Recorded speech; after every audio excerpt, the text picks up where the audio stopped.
Hello everyone, this is the Commander, and in today's episode, I'm going to review the first 5 episodes of The Mandalorian Season 3. I may be back with weekly episodes after this, and I will be coming out with a Bad Batch episode soon, but for now, I'm just going to review all these 5 episodes at once. So, starting off with episode 1 of The Mandalorian Season 3.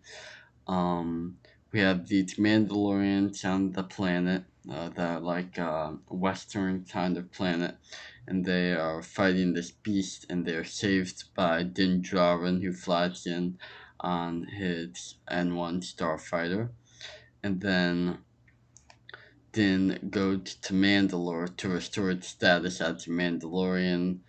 Because he took his helmet off, he needs to go do the whole process.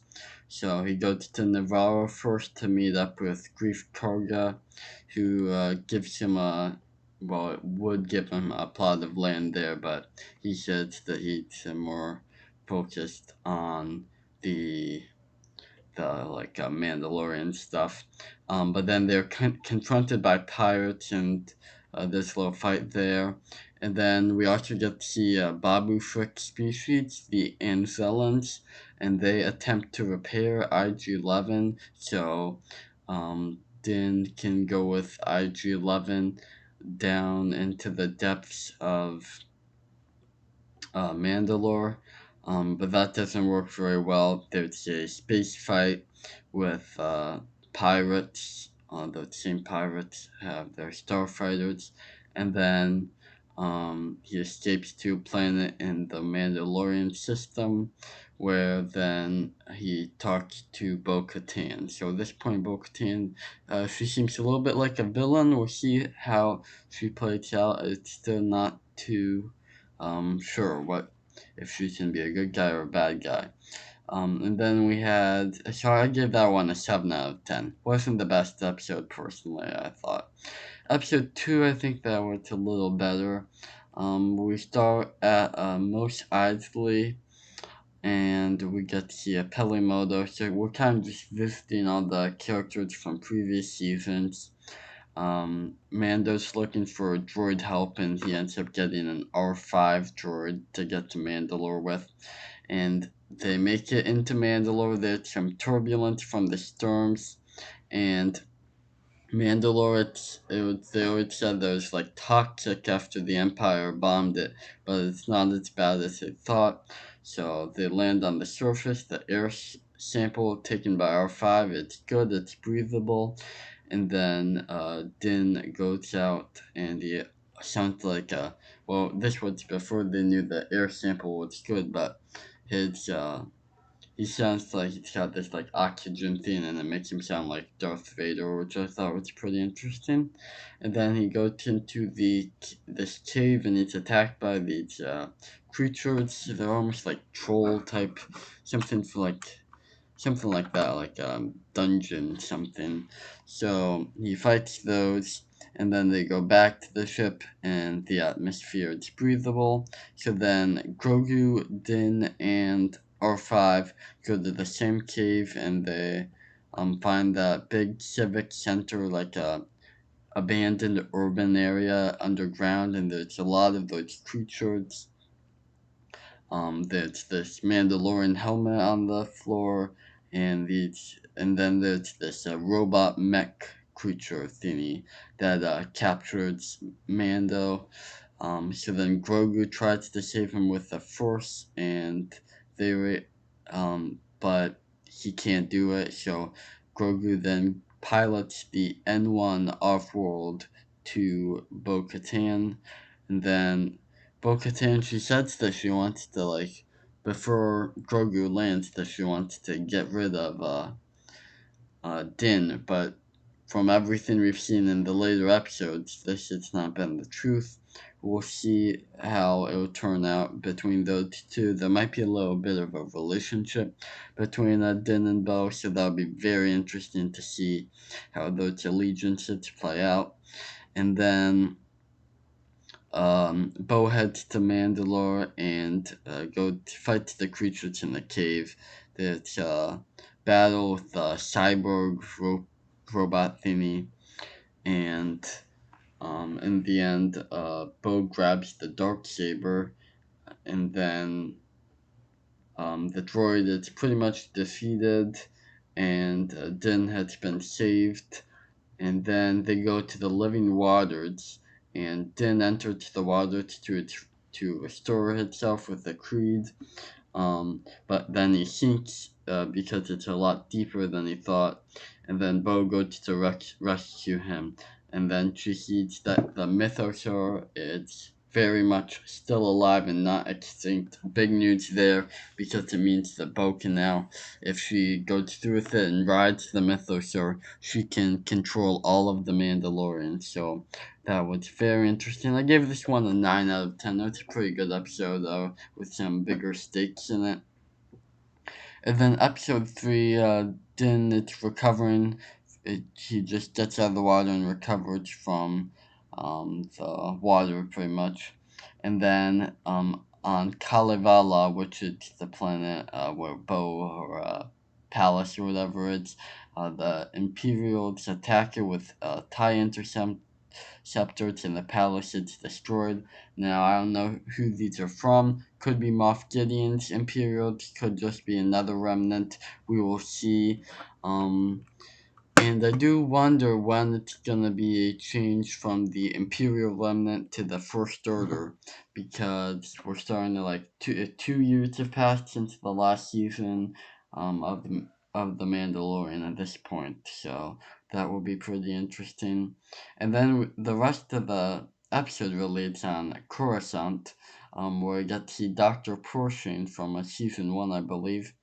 Um, um, there's some cloning stuff, and then we get to see the amnesty housing, and yeah, it's just really great world building. We get to see a lot more Coruscant.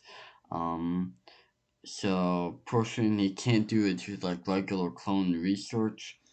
There's definitely been quite an emphasis on cloning. So you know how like Marvel had, you start off with like the Infinity Saga, then the Multiverse Saga. I think if you did that for Star Wars, this would definitely be the Clone Saga. So it will be very interesting. Even though these events, the Bad Batch and Mandalorian, are taking place at different times, maybe there will be some kind of, because what I like the most when they do these shows is when they have like a big event, like a big battle, and they're not doing that quite enough, in my opinion. And so I think they need to do more of those. I would not consider these filler episodes. It's just not the best story. So but there are some cool touches in here. Pershing and Elia, they sneak on the train. Elia, it's the Imperial officer who worked for Moff Gideon, and though she's part of Amnesty Housing now, it seems like she could still be a villain, so we'll see how that works out. So they go to this old Star Destroyer to get lab gear, but then Elia had betrayed Pershing, and they're caught by the police. And Pershing, it's the mind flayer it's used on him, so his brain is going to be compromised in some way.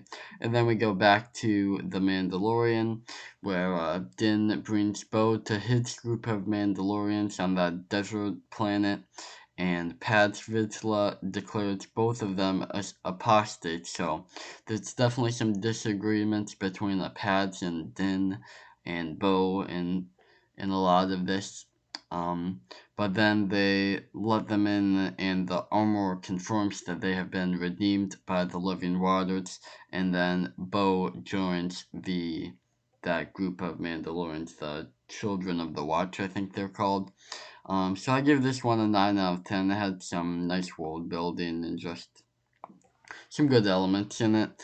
And then episode 4, we have Grogu is training with the other foundlings, which is like the child Mandalorians, and we'll see if the thing would be he would become a Mandalorian Jedi, but I don't really know what they're working towards here, Favreau and Filoni, because they want him to be the next Mandalorian Jedi, but he's only like like 5 or 4 years old in human years. So they would have to probably maybe we see a new saga long after the Rise of Skywalker with Grogu and maybe some new characters. I would actually be pretty hyped to see that, and maybe let Favreau and Filoni do it, and that could be like kind of a fresh start to Star Wars and a great trilogy with Grogu, and then maybe finally you get all those cloning elements and you do that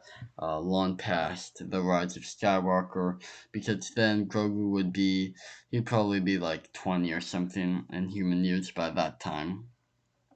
So then there's this creature bird that attacks family that it's Passage son, and then some Mandalorians, they go to the creature cave, and Grogu goes with the armor into that cave. And then there's an Order 66 flashback where Grogu escapes a temple with the Jedi Kelleran Beck, which is played by Ahmed Best, who played Jar Jar. And they are able to escape the temple, the Jedi Temple, during Order 66. And then the armor gives Grogu like this steel, a little more armor. I'm recording. So then after that, Bo Pat and Mando, they camp out near the cave overnight, and then they climb the mountain, and the raptor has the foundling, and the raptor also had some baby raptors as well. So then eventually the raptor is killed by a water beast, and the foundling is recovered, and the baby raptors are brought back to the Mandalorians. Bo gets some new armor, which includes the Mythosaur and the Night Owl Her clan insignias, and then Bo tells the armor that she saw a Mythosaur, but at this point the armor does not believe her. So yeah, this was a decent episode. I'm gonna give it an 8 out of 10. I feel like looking back on these episodes, they're not as good, but at the time they were pretty good. So then we go back to Grief Karga in Navarro, where there's a hologram with the the tentacly seaweed pirate guy, Gorian Shard, and there's an argument between Grief and Gorian. So then the pirates fire upon Navarro, and yeah, Navarro is kind of in danger there. So then we go back to a tropical planet. Well, we haven't seen it before, where there are some New Republic pilots, and we get to see Captain Tiva, who is sending um, a message, there's been a message sent from Karga for help, and we get to see Zeb from the Rebels show making an appearance. So maybe we'll see him in the Ahsoka show as well. So that'll be very interesting to see um, all those characters come to life.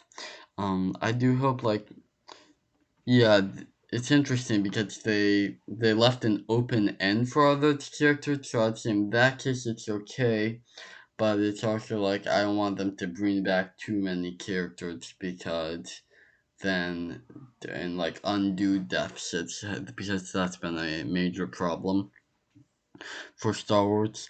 So then, let's see what happens next. Then they go to Coruscant, where Elia has popped up once again, and she's with the officers, the New Republic officers, and then so Tiva goes there to ask for help, and to this one officer guy, and then Elia revealed that Navarro is not a New Republic member planet, and the New Republic officer there doesn't want to send help. So, yeah, this shows the downfall of the New Republic.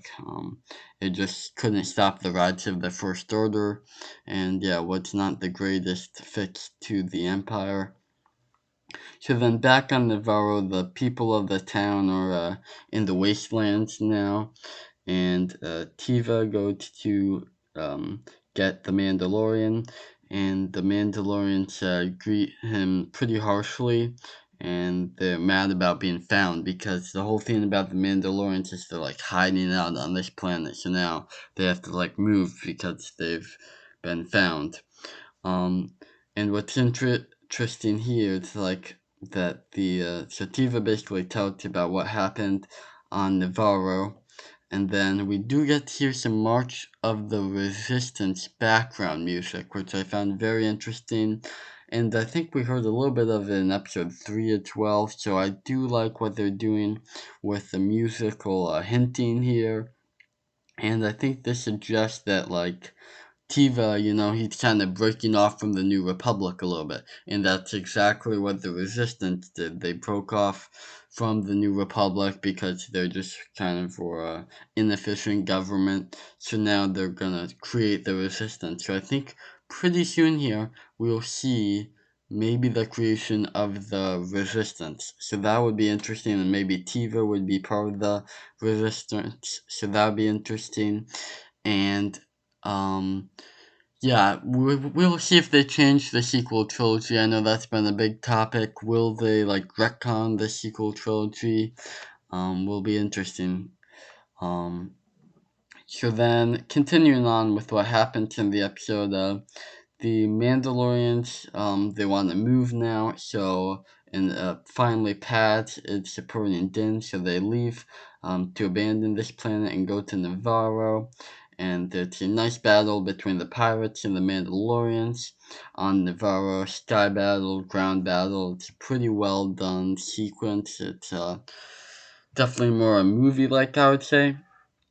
And the Mandalorians are able to win, and the town is fired on, but the Shard's transport thingy is taken down, so that's good. And Karga gives some land to the Mandalorians for their help, so it's all going great for the Mandalorians. And then underground in this old sewers that we from some of the previous seasons, we get to see the armor and Bo-Katan, and the armor tells Bo to remove her helmet. So that is pretty interesting because that kind of goes against the creed.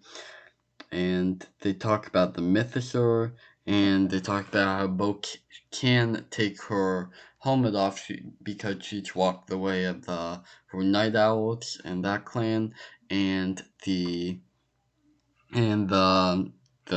Children of the Watch. So she's like both. Um, and yeah, it's definitely leading to an united Mandalore under Bo. I don't know what planet they would do this on. Maybe they find a way to rejuvenate Mandalore, but that would be very interesting, and that would be one of those big events that I want to happen. So I would like if that happened. And then at the very end, this is almost like a post-credit scene. Um, Tiva finds a destroyed Imperial shuttle where Moff Gideon didn't make it to trial, but he is believed to be taken by the Mandalorians because there's Beskar there. So we'll see who did that. Sabine Wren, someone else, some other group of Mandalorians. I don't know. I'm gonna give this episode. I think I'll give it a 9 out of 10. It was pretty good, and it had started to move things along. So some people have said that this is the worst season yet.